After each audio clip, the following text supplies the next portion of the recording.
இது இனிதுங்க. இன்னைக்கு சண்டே சமையல் தாங்க. இன்னைக்கு நான் சூடாக சாதம் வச்சுருக்கேன், ரசம், எறா தொக்குங்க. எறாவில் தொக்கு செஞ்சுருக்கேன்.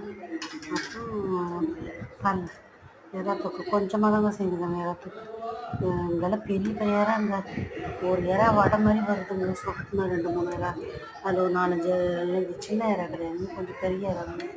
அதில் ரொம்ப பெருசாக இருக்கும், நடு சைஸும் கலந்த மாதிரி இருக்குது. ஆனால் இது பெரிய எறா தாங்க இது.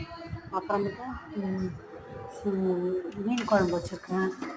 அப்புறம் பாருங்க, மீன் குழம்பு வச்சுருக்கேன். அப்புறம் இது எறா வறுத்துருக்குங்க ட்ரையாக, நல்லா மொறு மொறுன்னு. அதுக்காக எறா எவ்வளோ பெருசு இருக்குது கொஞ்சம் வச்சுருக்கேன். எறா தொக்கு கொஞ்சம், ரசம். இதை பாருங்க எறா எப்படி இருக்குது பாருங்க, எறா எவ்வளோ பெருசு பெருசாக, நல்ல பெரிய இறாங்க அந்த எறா.